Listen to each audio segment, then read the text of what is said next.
currently driving a BMW X3, and this thing has been fantastic over the years. It's sporty to drive, the interior is super luxurious, the technology is top tier, but there's a problem with it, which is an absolute deal breaker. The back seat, for some reason, is not big enough for car seats, and can you guess it? We're pregnant with our first child, so we're at Audi. We need a bigger car, and we're gonna start here to look for it. I'm so excited to be starting off the car shopping journey at Audi. I'm not sure what it is, but Audi just screams luxury to me. The showroom looks absolutely immaculate. I've always wanted an Audi R8. I couldn't tell you why, but that's not what we're shopping for today. We need a family car, the Q7. We need to stay under $41,000, which means we're shopping pre-owned. Every car you're gonna see today is 2022. Now, the first thing I noticed is the dual touchscreen infotainment system. I wasn't the biggest fan of this, and the main reason is because it's a low double touchscreen, meaning my eyes will have to be down off the road to interact with this thing, which I don't think is the safest for me and my fam. Back in the showroom, we saw this vehicle, and this is what I'm looking for, something that has an infotainment system a little higher. I'm not just a negative Nancy, the interior still looked very impressive. And the digital gauge cluster was very easy to understand and read. All right, now let's check out the second row. Keep in mind, I'm 6 foot or 183 centimeters. Oh, that's a lot of space, look at that. That's wild. And in regards to the feel of the seats, well, that's really comfy. All Q7s technically come equipped with a third row seating for 2 additional seats, but if we're being honest here, no full-size adult is cramming back there. All right, now let's see how this thing drives. The sport on the BMW goes so crazy. I love the sport mode, but I'm probably gonna have to slow it down a little bit now that I'm a father. I immediately noticed that the steering wheel and the drive were great. This thing makes 248 horsepower. It comes with all-wheel drive, and it does 0 to 60 in 6.7 seconds, which isn't the most important thing because my race car days are behind me. And for these bigger cars, I just love the 360 parking sensors. I really like driving this car, but let's see how the lady liked it. It didn't wow me. Didn't wow you? Okay, I liked it, but if it didn't wow the wifey, we'll put it at the bottom of the list, which is only 1 of 1 right now. And also the third row seat didn't have a lot of space. I was thinking about that, and I was like, he was like, you can move the second row so you can like have more space in the back. No, you couldn't. And it didn't ride like butter. That's a quote. It didn't ride like butter. This car rides like butter. We need a butter car. Yeah. All right, let's pack it up, and we're gonna head to the next dealership, which is Mercedes. We just pulled up to the Mercedes dealership, and this is probably the car I'm most excited about. It's the Mercedes GLE 350. It's spacious, it's clean looking, and I'm excited to try it out. Much like everyone, I hate going into car dealerships because, you know, car salesmen. But the level of customer service in this Austin Mercedes dealership was honestly the best experience I ever had in a dealership. The infotainment systems in the new lines of Mercedes look absolutely amazing, but once again, we're here for the 2021 version. So this is the 2021 Mercedes-Benz GLE 350. But just because it's a little bit older doesn't mean it's not bringing the business. The first thing I said when I hopped in this car was, wow, this thing looks like a spaceship. Even though I was loving this 12.3-inch ultra-wide infotainment system, I still found it so weird that you needed a cable for Apple CarPlay. For a luxury car like this, come on. And Apple CarPlay only takes up a third of the screen. But outside of that, the car still looked and felt amazing. The synthetic leather seats were actually extremely comfortable, and this was by far the biggest car we tried. There's so much space back here, look at that. That's wild. Even though my wife is only 5'2", she was still a big fan of the roomy interior. Now, after playing with all the buttons and toggles and settings, it was finally time to take this 255 horsepower beast on the road. Now, this car technically has more horsepower than the Audi Q7 that we previously drove, but something just felt a little bit different with this vehicle. Now, the ride itself was actually very smooth and quiet in the interior, but there wasn't a lot of power when you asked for it, which is pretty important when you're driving on these super fast Austin highways. All right, so we just wrapped up test driving the Mercedes GLE 350, and that thing is banging. I think it's the top of our list as far as like the vehicles that we're actually serious about buying. Everything about it just felt really, really nice. Steering felt super smooth and buttery, as my wife calls it. And you can even like talk to the car like, hey car, I'm hot. And it'll turn on the ventilated seats, which is also cherry on the top. I think if we're being serious with ourselves, that vehicle is at the top of our list of cars that we're actually considering. I enjoyed it. It was great. All right, but that's it. Now we're gonna head to the next dealership to see if we can be persuaded out of buying a Mercedes GLE.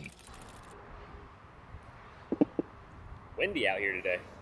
That is nice. It is nice.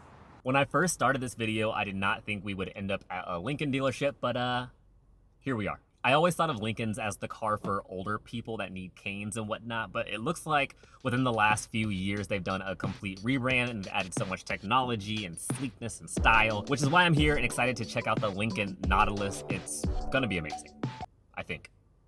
We'll see. Now, this car made headlines, and it wasn't for the exterior, it wasn't for the wheels, it was for the interior. There is so much tech in this vehicle, possibly too much tech. Now, if you're like me, the first thing you're gonna notice when you enter this vehicle is the 48-inch ultra-wide infotainment system, which is a lot to take in, but admittedly, Lincoln did a great job with the positioning of it because it wasn't distracting, especially when driving. There's a lot of really cool features in this car, like an eye monitoring system to make sure you're focused and alert while you're driving.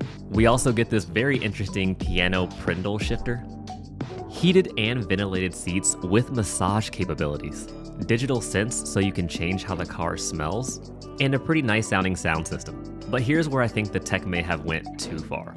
To control the climate, you go through the infotainment system, which is one thing, but to change the direction of where the vents are flowing, you have to go into the same touchscreen and drag around the airflow, which I think is a bit too much. Like, imagine being on a 5-hour car ride and this system breaks for some reason, and then you just have the heat on full blast in your face for 5 hours. That would be terrible. I work in tech, so I know that software inevitably fails, so I wish that this was just analog.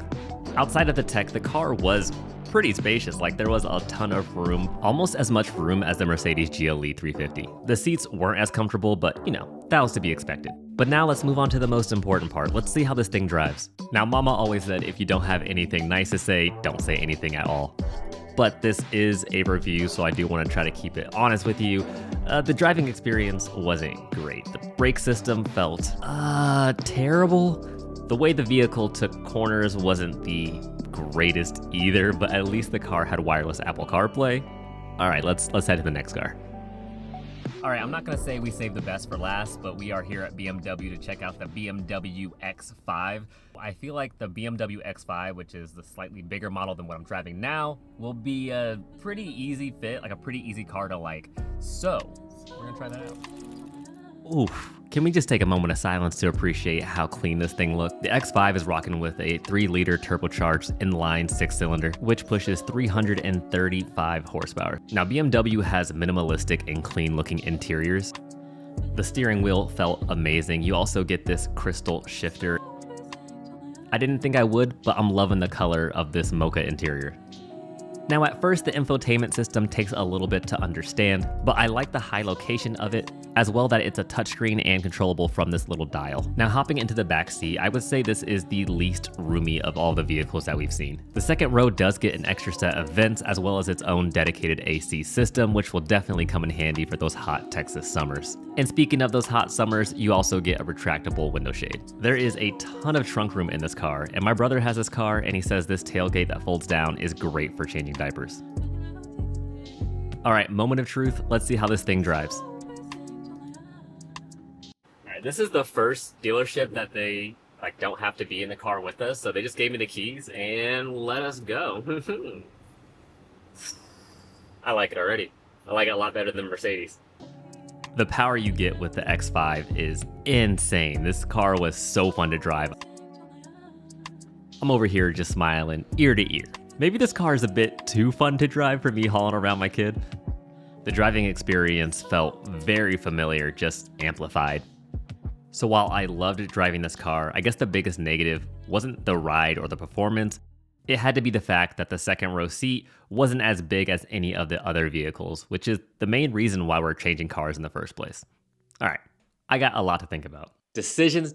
I definitely underestimated how hard it was going to be to test drive new cars, as well as having your pregnant wife record you while you drive and talk to the salesman, and that was chaotic. But there might be one more car that we're actually interested in buying. This car was nowhere on our radar. It's not even a luxury car, even though it costs $55,000 brand new. I'm gonna slide over so I can put some videos of it here, but it's the Kia Telluride. Kia has never been a car that I wanted to drive, but looking at the redesign, it looks so nice, and it's a 7-seater so that I can have a bigger family. If my family decides to grow, I can fit my family in the car instead of having to buy another car. Because all the cars that we saw today, probably hop back here.